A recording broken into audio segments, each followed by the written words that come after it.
मेरे प्यारे बच्चों, आप सभी लोग बहुत कमेंट कर रहे थे कि सर सामाजिक विज्ञान का आंसवाल्व स्टार्ट किया जाए। तो आज से हम आप सभी लोग के लिए सामाजिक विज्ञान का आंसवाल्व स्टार्ट कर रहे हैं। अब आप सभी को टेंशन नहीं लेना है, बस आपको सोशल साइंस के 7 सेट तैयार कर लेना है। बस आपके लिए उतना काफ़ी है। गारंटी के साथ कह रहे हैं, अगर आप 7 सेट तैयार कर लेते हैं तो पूरा का पूरा क्वेश्चन 100% आपको वहीं से मिलेगा, आंसवाल्व से ही मिलेगा। तो आपको टेंशन नहीं लेना है, हम पूरा सॉल्यूशन के साथ आपको आंसवाल्व हल कराएंगे। बस आप सभी को एक अच्छा सा शॉर्ट नोट्स बना लेना है और उसे अच्छे से तैयार कर लेना है। बस बहुत ही स्टूडेंट आपके लिए काफ़ी है। स्टूडेंट, सॉल्यूशन स्टार्ट करने से पहले आप सभी को एक ज़रूरी बात बता दें। आप सभी को इसका पीडीएफ का लिंक नीचे डिस्क्रिप्शन में मिल जाएगा। आप वहां से जाकर के डाउनलोड कर लेना, क्योंकि आप सभी लोग नोट्स बहुत ढूंढते रहते हो। तो आप सभी लोग का इसका नोट्स आपको नीचे मिल जाएगा, जाकर के डाउनलोड कर लेना। लेकिन पहले नोट्स ही मत डाउनलोड कर लिया कीजिए, पहले आप उसको अच्छे से समझने की कोशिश कीजिए। हमारे कहने का मतलब ये होता है। तो चलिए प्रश्न को स्टार्ट करते हैं। आपका पहला प्रश्न है, संयुक्त राष्ट्र संघ की स्थापना कब हुई थी? तो स्टूडेंट, आपके पास 4 ऑप्शन है, 1945, 1920, 1942, 1947। तो इसका पहला ऑप्शन राइट आंसर है। संयुक्त राष्ट्र संघ की स्थापना 1945 ईस्वी में हुई थी।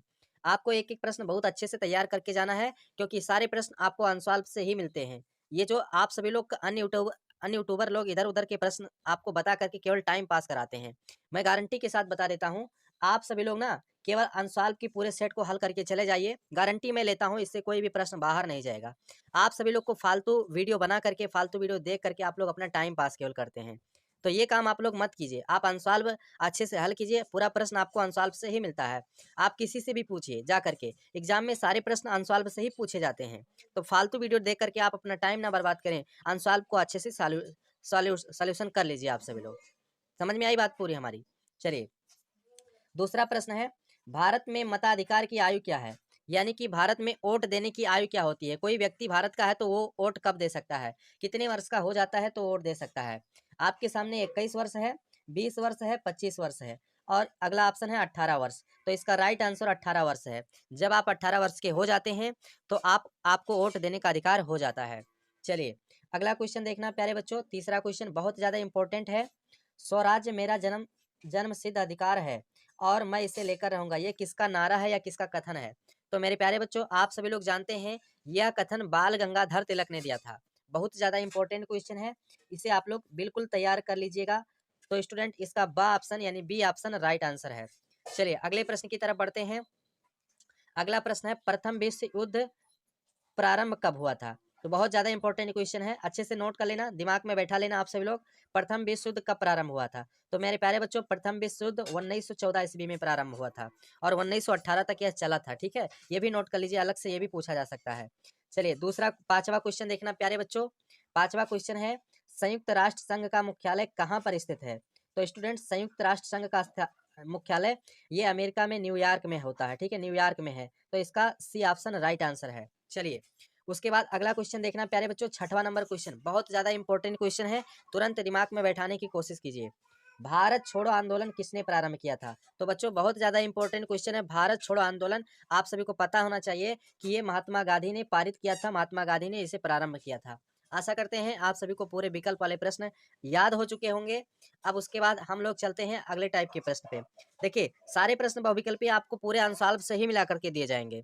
तो जितने अनसॉल्व के बहुविकल्पीय प्रश्न हैं उसे तैयार कर लेना, और जितने प्रश्न बता रहे हैं उसे तैयार कर लेना। बस बहुत है आपके लिए, उतना काफी है। चलिए अगला प्रश्न देखना प्यारे बच्चों, 2 अक्टूबर को जन्म लेने वाले किन्हीं दो प्रसिद्ध भारतीयों के नाम लिखिए। तो स्टूडेंट, 2 अक्टूबर को किनका किनका जन्म हुआ था आप सभी को पता होना चाहिए। तो स्टूडेंट, 2 अक्टूबर को महात्मा गांधी का जन्म हुआ था, लाल बहादुर शास्त्री का जन्म हुआ था। तो तुरंत आप लोग नोट कर लें, इसे आप लोग अपनी कॉपी में अच्छे से नोट कर लीजिए। अगर प्रश्न लिखना चाहते हैं तो प्रश्न भी लिख लीजिएगा। चलिए उसके बाद आठवां क्वेश्चन देखना प्यारे बच्चों। आठवां क्वेश्चन है, फ्रांस की क्रांति से संबंधित किन्हीं दो दार्शनिकों के नाम लिखिए। तो फ्रांस की क्रांति जो हुई थी उनमें से किन्हीं दो दार्शनिक का नाम लिखना। ठीक है, तो स्टूडेंट यहाँ पर जो है प्रसिद्ध दार्शनिक, एक रूसो थे और दूसरा वाल्टेर थे, मॉन्टेस्क्यू भी थे। तो मैंने दो, आप लोग को प्रश्न में दो ही पूछा गया था, मैंने तीन बता दिया, आप तीनों नोट कर लीजिए, कोई दिक्कत नहीं है। अगला प्रश्न बच्चों, अगला प्रश्न है संघीय शासन व्यवस्था की कोई दो प्रमुख विशेषताएं लिखिए। संघीय शासन व्यवस्था की कोई दो प्रमुख विशेषताएं आप सभी को बताना है। तो स्टूडेंट इसकी दो व्यवस्थाएं निम्नलिखित है। अब यहाँ पर आप इसका उत्तर लिख लीजिए कि शासन के विभिन्न स्तरों पर विधायी अधिकारों का विकेंद्रीकरण होता है और वित्तीय अस्थायित्व रहती है। तो यही इसका दो मुख्य विशेषता है। तो यहाँ से आप लोग इसकी दो मुख्य विशेषताएं नोट कर लें और नोट्स बनाते चलिए मेरे प्यारे बच्चों। आप सभी के लिए आप टेंशन लेने की कोई बात नहीं है, बस इतना तैयार कर लो, आपके लिए काफ़ी है। अगला क्वेश्चन है प्यारे बच्चों, भारतीय राष्ट्रीय आंदोलन में भाग लेने वाले किन्हीं तीन नेताओं के नाम लिखिए। तो भारतीय राष्ट्रीय आंदोलन में भाग लेने वाले तीन नेताएं यहाँ पर देखिए आपके सामने इसका आंसर है। तो स्टूडेंट सुभाष चंद्र बोस थे, महात्मा गांधी थे, पंडित जवाहरलाल नेहरू थे। तो ये तीन नेता थे जो कि भारतीय राष्ट्रीय आंदोलन में भाग लिए थे। ठीक है, तो नोट कर लेना, एक एक प्रश्न बहुत अच्छे से पढ़ के जाना आप सभी लोग। स्टूडेंट अगला क्वेश्चन देखना, इसका अथवा प्रश्न है प्रथम स्वतंत्रता संग्राम की असफलता के लिए उत्तरदायी कोई तीन कारण लिखिए। तो स्टूडेंट इसका तीन कारण था। प्रभावी नेतृत्व का अभाव था उस समय, यानी कि प्रभावी नेतृत्व का मतलब एकजुट होना, लोग आपस में एकजुट नहीं होते थे, इस कारण से ऐसा होता था। राजाओं का आपसी फूट, यानी कि जो जो क्षेत्र के राजा होते थे इनमें आपसी फूट होता था, यानी इनमें आपस में मेल जोल नहीं होता था, इस कारण से ये असफल रहा। अगला संसाधनों का अभाव था, क्रांति का देशव्यापी प्रसार ना होना। संसाधनों का यानी बहुत सी उपयोगी वस्तुओं का अभाव तक कमी था, जिसके कारण से जो है ये जिसके कारण से यह संग्राम असफल रहा। तो स्टूडेंट 3 नंबर का क्वेश्चन था, एक एक नंबर आपको एक एक बात पर लिखना था। ठीक है, तो नोट कर लिए होंगे आप सभी लोग।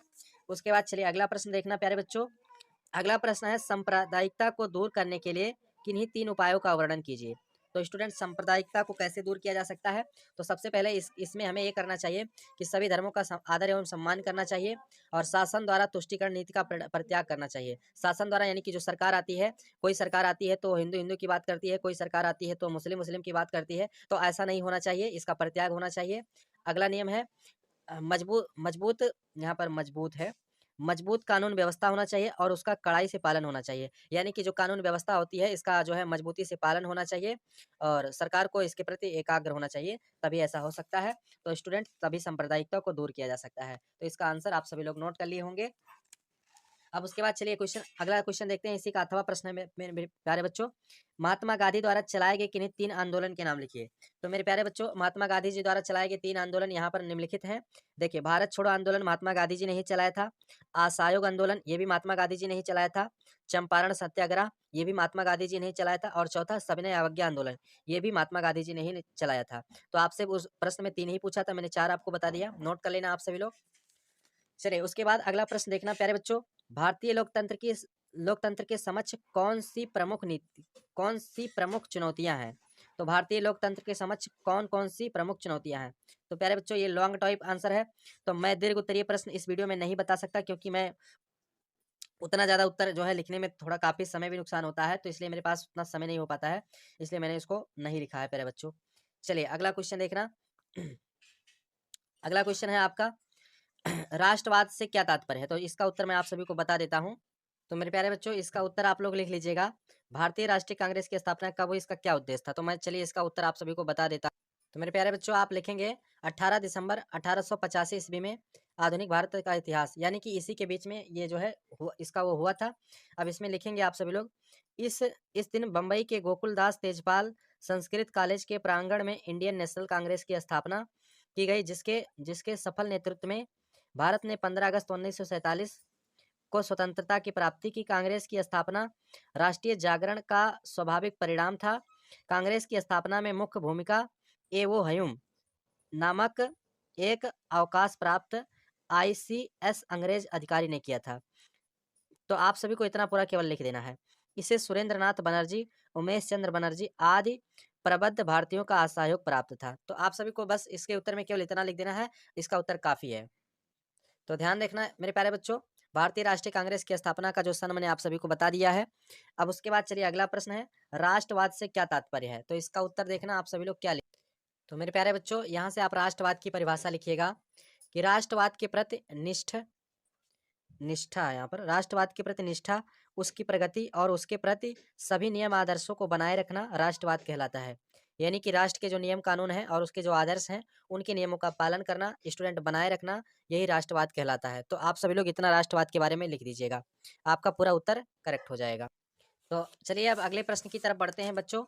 अगला प्रश्न देखना आप सभी लोग ये मानचित्र से संबंधित है और मानचित्र से संबंधित प्रश्न आप सभी को मानचित्र कैसे भरा जाता है इसके लिए मैंने अलग से वीडियो बना दिया है, आप लोग उसका लिंक डिस्क्रिप्शन में मिल जाएगा, वहां से जाकर देख लीजिएगा। अब देखिए ये वाला प्रश्न आपको नहीं करना है, ये दृष्टिबाधित छात्रों के लिए होता है, आपको केवल ये वाला करना होता है, ठीक है। अब देखिए पहला प्रश्न आपका है, वह स्थान जहाँ जलियांवाला बाग हत्याकांड हुआ था, तो स्टूडेंट इसका आंसर होगा अमृतसर। अब इसे आप लोग मानचित्र में भरना जान लीजिएगा, सीख लीजिएगा। अगला प्रश्न है, वह स्थान जहाँ पर उत्तर प्रदेश की राजधानी है, तो इसका आंसर हो जाएगा लखनऊ। और तीसरा प्रश्न है बच्चों आप सभी का, वह स्थान जहाँ 1929 ईस्वी में भारतीय राष्ट्रीय कांग्रेस की अधिवेशन हुआ, तो स्टूडेंट इसका उत्तर होगा लाहौर। अगला क्वेश्चन है चौथा नंबर, वह स्थान जहाँ पर चंद्रशेखर आजाद शहीद हुए, तो स्टूडेंट ये जो है इलाहाबाद अल्फ्रेड पार्क यानी प्रयागराज में है, ये अल्फ्रेड पार्क में हुआ था। अगला क्वेश्चन है, वह स्थान जहाँ पर सूती मिल श्रमिकों का सत्याग्रह हुआ, तो स्टूडेंट इसका आंसर हो जाएगा अहमदाबाद। इसका सही आंसर है, आप लोग इसे मानचित्र में भरना सीख लीजिएगा। अब उसके बाद चलिए अगला प्रश्न आ जाता है हम लोग का खंड खा। चलिए इसके प्रश्नों को पहले विकल्प वाले प्रश्नों को देखेंगे, उसके बाद अगले टाइप के प्रश्न को देखेंगे। पहला प्रश्न है आपका, कर्तन दहन कृषि झूम कृषि निम्नलिखित में से किस राज्य में पाई जाती है, तो स्टूडेंट चार ऑप्शन आपके पास है, उत्तर प्रदेश, राजस्थान, उत्तराखंड, मिजोरम, तो इसका आंसर हो जाएगा मिजोरम। अगला क्वेश्चन है बच्चों, निम्नलिखित में कौन सा एक संभावित साधन है, तो संभावित साधन का मतलब स्टूडेंट जिसे हम पुनः प्राप्त कर सकते हैं, तो पवन ऊर्जा है, तो इसे हम पुनः प्राप्त कर सकते हैं, तो ये हमारा एक संभावित साधन है।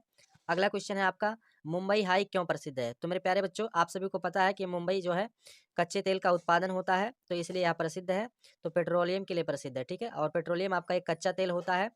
चलिए अगला क्वेश्चन देखना बच्चों, निम्नलिखित में से कौन सी फसलें मोटे अनाज के अंतर्गत सम्मिलित हैं, तो स्टूडेंट इसका आंसर हो जाएगा ज्वार।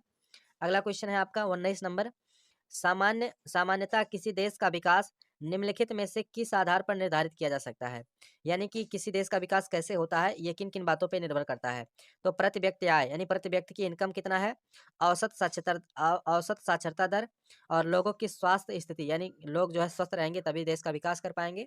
तो स्टूडेंट देखा जाए तो इसमें सभी जो है ये सभी अनिवार्य है, तभी किसी देश का विकास हो सकता है, तो इसका जो है चौथा आंसर करेक्ट आंसर हो जाएगा। अब उसके बाद चलिए अगले प्रश्न की तरफ बढ़ते हैं हम सभी लोग बच्चों। प्रश्न नंबर 20 देखना आप सभी लोग, निम्नलिखित में से किस आधार पर सार्वजनिक और निजी क्षेत्रक विभाजित हैं, तो मेरे प्यारे बच्चों यहाँ पर आपका इसका आंसर हो जाएगा उद्यमों के स्वामित्व, ठीक है, तो इसका करेक्ट आंसर यही है, और बाकी तीन ऑप्शन इसके गलत हैं। अब चलिए अगले प्रश्न की तरफ बढ़ते हैं हम लोग, यहाँ से अगला उत्तरीय प्रश्न हमारा आ चुका है, पुनः चक्रीय प्राकृतिक संसाधन किन्हें कहते हैं, कोई दो उदाहरण दीजिए, तो मेरे प्यारे बच्चों चलिए इसका आंसर आप लोग लिख लीजिए। इसका आंसर हो जाएगा, ये क्वेश्चन आप सभी का स्टूडेंट कितना नंबर है, 21 नंबर है ना आप सभी का, तो पुनः चक्रीय प्राकृतिक संसाधन किसे कहते हैं, तो इसका उत्तर आप लोग लिखेंगे प्यारे बच्चों, तो इसका उत्तर आप लोग लिखना, ऐसा संसाधन जिन्हें हम पुनः प्राप्त कर सकते हैं पुनः चक्रीय प्राकृतिक संसाधन कहलाते हैं, जैसे सूर्य से प्राप्त ऊर्जा, पवन ऊर्जा, ठीक है, यानी जिसे हम पुनः प्राप्त कर सकते हैं स्टूडेंट, ऐसे संसाधन को पुनः प्राकृतिक संसाधन कहते हैं, ठीक है। तो आप पुनः या पुनः चक्रीय संसाधन भी कह सकते हैं, एक प्रकार से प्राकृतिक संसाधन भी है, ऐसी बात नहीं है, सूर्य से प्राप्त ऊर्जा, पवन ऊर्जा ये सब प्राकृतिक संसाधन है, तो यहाँ से आप लोग इसका उत्तर नोट कर लेना। चलिए अगला क्वेश्चन देखना बच्चों, अगला क्वेश्चन है, अर्थव्यवस्था के संगठित क्षेत्र में रोजगार की दो विशेषताएं बताइए, अर्थव्यवस्था के संगठित क्षेत्र में रोजगार की दो विशेषताएं कौन कौन सी है, तो चलिए रोजगार की दो व्यवस्थाएं हम लोग यहाँ से देख लेते हैं। तो प्यारे बच्चों रोजगार की अवधि नियमित होनी चाहिए, ठीक है, यानी कि इस व्यवस्था में रोजगार की जो अवधि होती है, समय होती है, वो निश्चित होती है, यानी किसी व्यक्ति को अगर काम दिया जाता है तो वो निश्चित समय के लिए दिया जाता है। अगला बात है, सरकार द्वारा पंजीकृत होते हैं, यानी कि अगर जैसे मान लिया जाए किसी व्यक्ति की सरकारी नौकरी है तो सरकार द्वारा पंजीकृत होता है, ठीक है, वह सरकार के नियमों का अनुपालन होता है, ठीक है, तो यहाँ पर ये इसके दो स्टूडेंट विशेषताएं हैं, नोट कर लेना आप सभी लोग। अगला क्वेश्चन देखना, बहुत ज़्यादा इंपॉर्टेंट क्वेश्चन है प्यारे बच्चों, अल्प रोजगार किसे कहते हैं, बहुत इंपॉर्टेंट क्वेश्चन है, तो चलिए अल्प रोजगार देखिए किसे कहते हैं। देखिए अल्प रोजगार, तो यहाँ से आप इसका उत्तर देखिए, अल्प रोजगार की ऐसी स्थिति है जिसमें व्यक्ति अपने रोजगार की आवश्यकता से कम अवधि का रोजगार पाता है, इसे ही अल्प रोजगार कहते हैं। जैसे कि मान लीजिए बच्चों, अगर किसी व्यक्ति की दिन भर कार्य करने की क्षमता है तो उसको 1 घंटे के लिए काम दिया जाता है, 2 घंटे के लिए काम दिया जाता है, तो यही होता है अल्प रोजगार होता है, ठीक है। जैसे कोई व्यक्ति अगर पैसे के लिए दिन भर काम करना चाहे, आप उसे आधा टाइम के लिए काम दिया जाए, तो यही होता है अल्प रोजगार, ठीक है, यानी उसको आवश्यकता के अनुसार काम ना मिलना, यही अल्प रोजगार कहलाता है। तो स्टूडेंट आप लोग इसे नोट कर लेना, बहुत सही आंसर है और बहुत इंपॉर्टेंट क्वेश्चन भी है। अगला क्वेश्चन देखना प्यारे बच्चों, हमें खनिजों के संरक्षण की आवश्यकता क्यों होती है? तो क्यों आवश्यक है? तो चलिए इसका उत्तर देखना आप सभी लोग।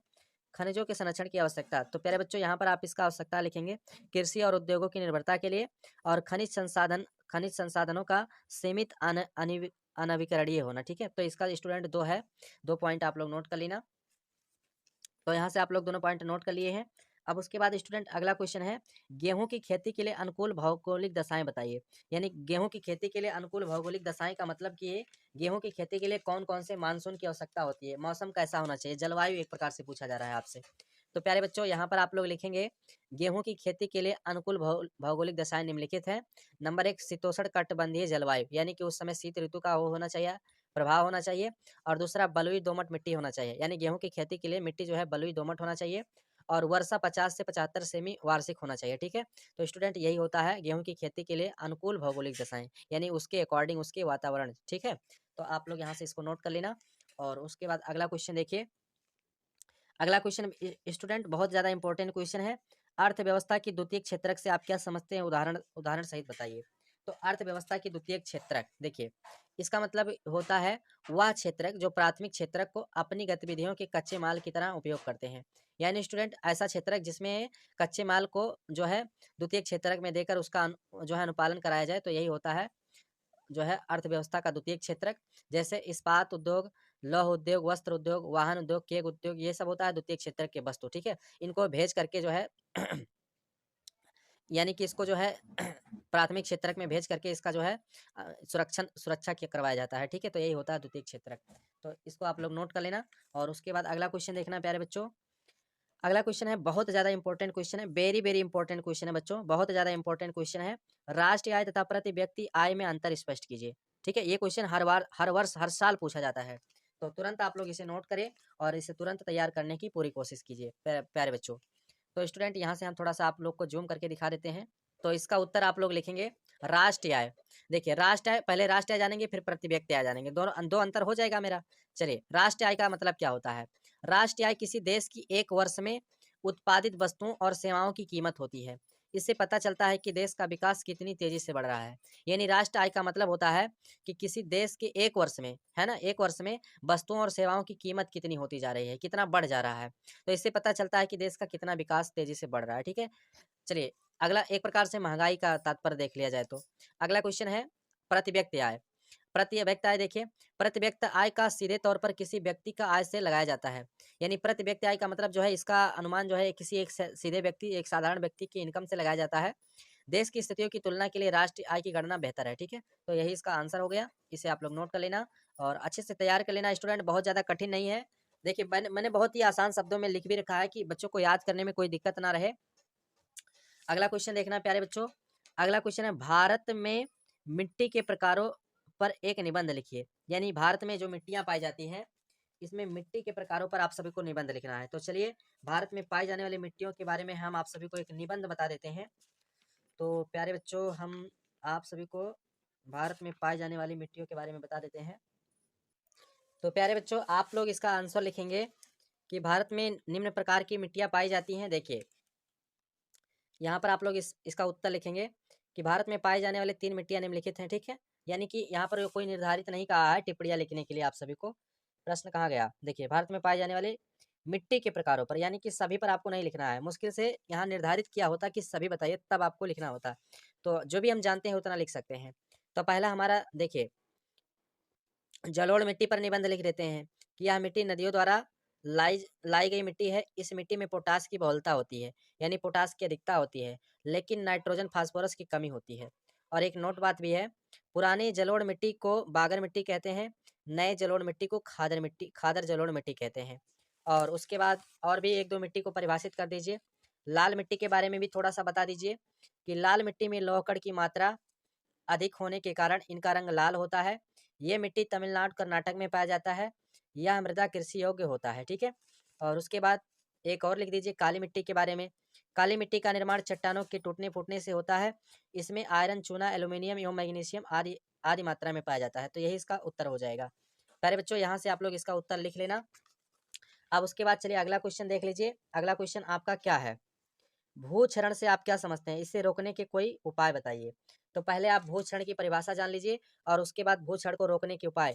ये बहुत ज़्यादा इंपॉर्टेंट क्वेश्चन है प्यारे बच्चों। दिमाग में बैठा लीजिए कि इसको एग्जाम में आना ही आना है, 100% आना ही आना है ये।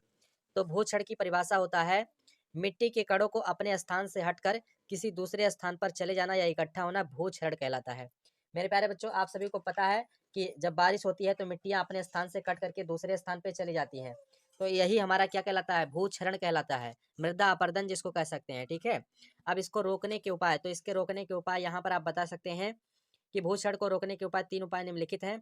पर्वतीय क्षेत्रों में सीढ़ीनुमा खेत बनाकर भूमि क्षरण को रोका जा सकता है। यानी पर्वतीय क्षेत्रों में जहाँ पर खेती होती है वहाँ पर प्यारे बच्चों खेत को जो है सीढ़ीनुमा बना दिया जाता है, जिससे क्या होता है? मिट्टी का बहना या कटाव रुक जाता है। अगला उपाय है मरुस्थलीय भाग के चारों ओर वृक्ष लगाकर भूमि क्षरण को रोका जाता है। देखिए, खेत के चारों तरफ वृक्ष लगा दिए जाते हैं, जिससे क्या होती है? वृक्ष की जड़ें मिट्टी को जकड़ लेती हैं और मिट्टी अपने स्थान से दूसरे स्थान पर नहीं जा पाता है। चलिए तीसरा उपाय देखना, अधिक वर्षा वाले क्षेत्रों में खेतों के चारों ओर छोटे छोटे पौधे तथा घास आदि को लगाकर भूमि क्षरण को नियंत्रित किया जा सकता है। देखिए, यानी कि इसको एक प्रकार से मेड़बंदी भी कहा जा सकता है। यानी खेत के चारों ओर अगर छोटी छोटी घासें लगा दी जाती हैं तो घास की जड़ें क्या होती हैं? मिट्टी को आपस में जकड़ करके पकड़ लेती हैं, जिससे मिट्टी का बहना या कटाव थोड़ा सा रुक जाता है। तो बहुत सारे उपाय हो सकते हैं, मैंने जितना पूछा था उतना उपाय यहाँ पर लिख रखा है प्यारे बच्चों। तो इस प्रकार से आप लोग इसका उत्तर कंप्लीट कर लेना। चलिए उसके बाद अगला क्वेश्चन है भारत में वैश्वीकरण के प्रभाव। तो इसको आप लोग काफी बड़ा उत्तर है, तो आप लोग इसको खोज खोज लेना और ये क्वेश्चन भी खोज लेना आप सभी लोग। और बाकी इधर आपके शेष मानचित्र वाले प्रश्न बचते हैं। तो मानचित्र को कैसे भरा जाता है एक बार आप सभी को इसे आपके किताब में पीछे मानचित्र वाला प्रश्न दिया होता है, वहां से आप जा करके उन सभी प्रश्नों को देख लीजिए। तो प्यारे बच्चों, आज के इस वीडियो में हम आप सभी को यहाँ पर सेट हमारा जो पहला था 800 पेपर कोड 824 BX, इसका पूरा हल आप सभी को बता दिए हैं। स्टूडेंट, इसका PDF का लिंक डिस्क्रिप्शन में मिल जाएगा, आप जाकर ओके वहाँ से डाउनलोड कर लेना। चलिए फिर मिलते हैं किसी एक नेक्स्ट वीडियो में, तब तक के लिए जय हिंद, वंदे मातरम साथियों। स्टूडेंट, वीडियो को ज़्यादा से ज़्यादा शेयर कीजिए, तभी दूसरा पार्ट लेकर आएंगे, अन्यथा अगर व्यू नहीं गया तो स्टूडेंट दूसरा पार्ट भी नहीं ला पाएंगे हम। तो चलिए फिर मिलते हैं।